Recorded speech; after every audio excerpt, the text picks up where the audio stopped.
I'm Sonia, a personal brand and style coach. My journey began in the corporate world and through lived experiences has led me where I am today.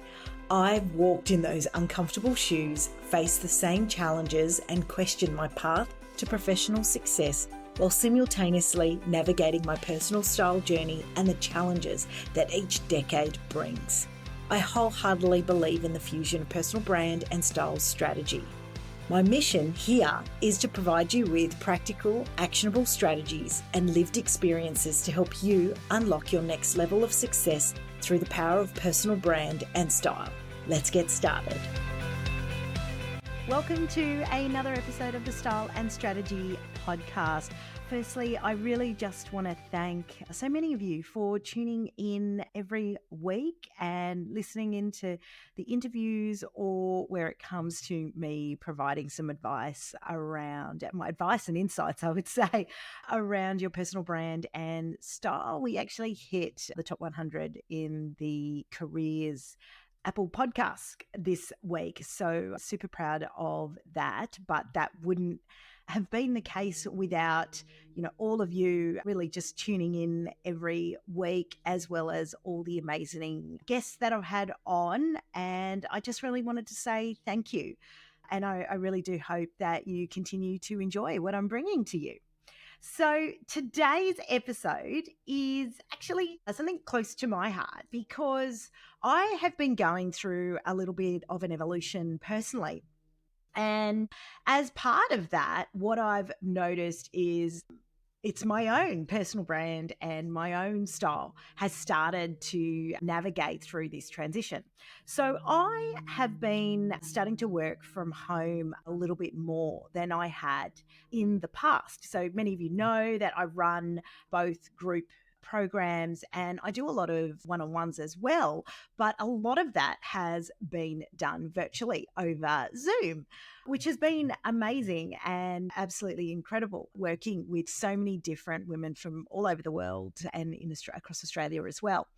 And obviously doing that has meant that, surprise, surprise, my wardrobe has started to shift a little bit. So I've always been a big supporter of, smart casual dressing, and especially after COVID. And then when I was working in an office environment, the office environment had sort of changed in that front. So I very much lent into that smart casual dressing, although I do really enjoy getting dressed up as well, as I know many of you do too. But what I've noticed, and I think many of you potentially struggle with this as well, is once you start working from home more and more, that you automatically start to go, oh, well, there's these thoughts going, well, I'm not going to really see anyone today, or I'm not going to be doing much except for the exercise, or I haven't managed to fit in exercise today, so I might just stay in that athleisure wear all day. So subsequently, if I have to get a chance to go out again, I, will be in the right gear to go and take that walk or whatever that might be. So I myself have noticed that too.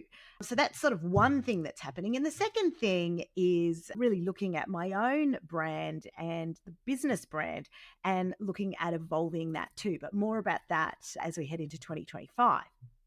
Now, what I wanted to share with you today was sort of three key things that I am doing to make sure that I don't start to fall in the rut. So I really wanted to make it clear that I have identified, that I'm starting to feel like that, and I've started to notice that in some of the pieces that I've pulled out to wear.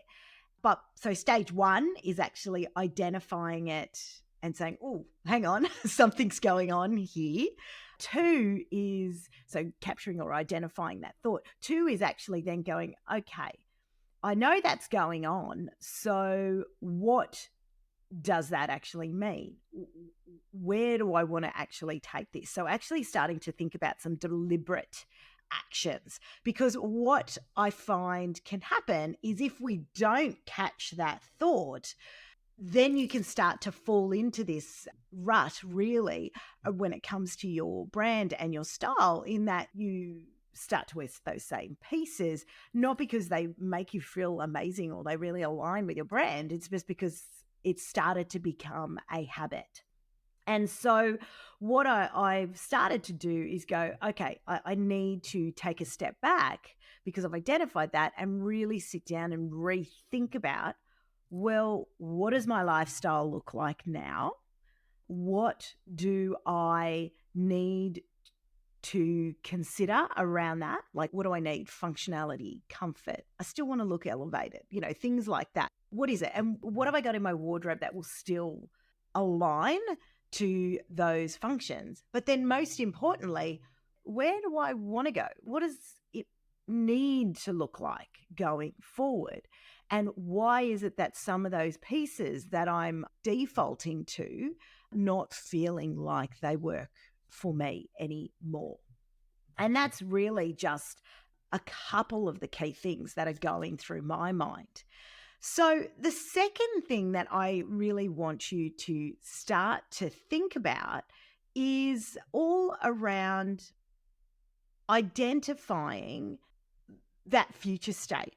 So I don't want it to be a default piece. So I just touched on it slightly before, but I really want you to sit down and go, well, what does that need to look like? And put pen to paper if you're a person who likes to write things, versus if you're someone who's a bit more visual, is starting to have a look and go, well, what does that future state look like for you?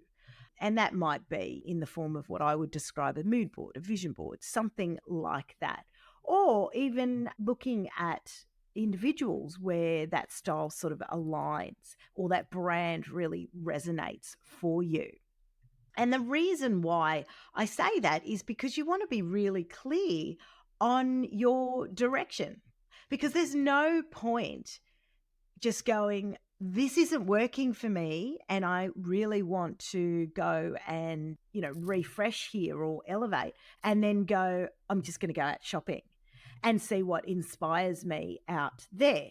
The reason why I say that is because you're going to walk out in there and you're actually not going to have a strategy, or you're not going to have a focus in the way that you are shopping or looking at things. Yes, you can get inspired, but what can happen is that, similar to that theory of the shiny silver toy, is you'll get inspired, but you'll get flashes from a whole lot of different areas. And then sometimes that's when you can come out of the shops feeling a little bit overwhelmed, or you've ended up buying pieces that you think is going to solve that problem.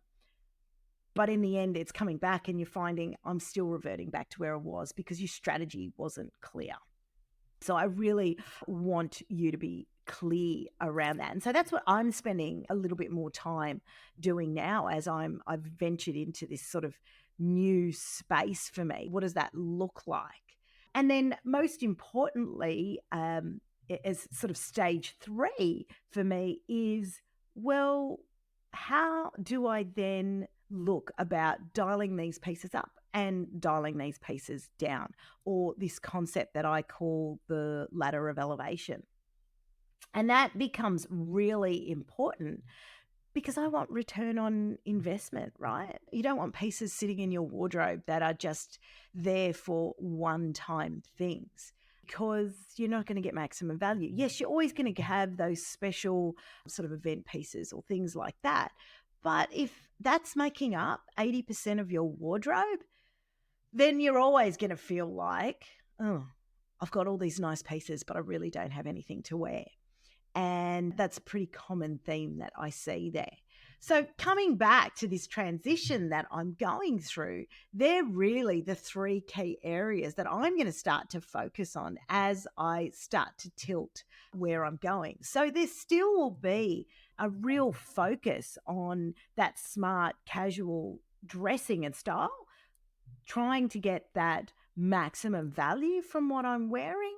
But, overall, making sure that it's aligning to that future direction that I am starting to head in and really fitting in with your lifestyle. So I think I've given you 4 now, so that's a bit of a bonus. But I would love for you, if you are thinking about things are starting to shift in my life, or perhaps your lifestyle is changing. Perhaps your career is changing. And, maybe you're the opposite to me. Maybe your workplace is starting to get more dressier rather than, the smart casual. Maybe you've taken on a role that requires you and your brand to really elevate.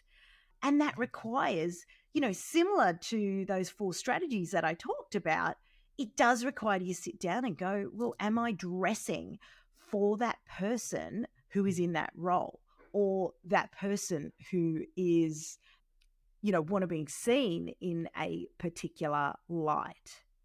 So I'll keep you updated on my journey and you'll see a bit of that. But it's definitely, I can feel that shift happening.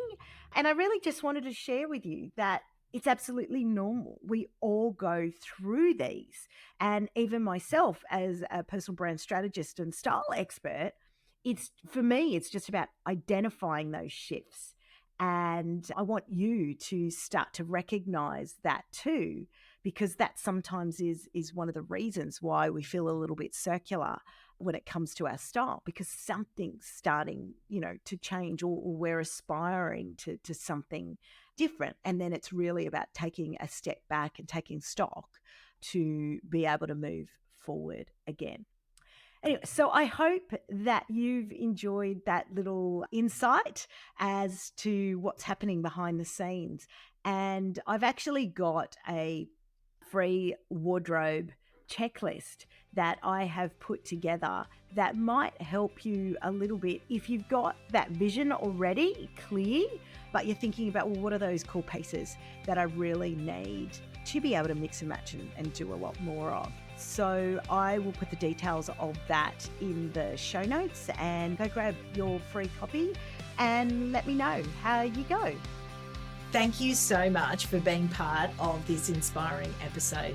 If you found value in today's discussion, please don't keep it a secret. Share it with a friend on social media, tag me at Your Style Collective, and leave a review. Your support means the world. Join me again next week for another empowering episode of Style and Strategy, the Leadership Series. Thanks so much for tuning in. And remember, you're already taking that first step towards your transformation journey. See you next time.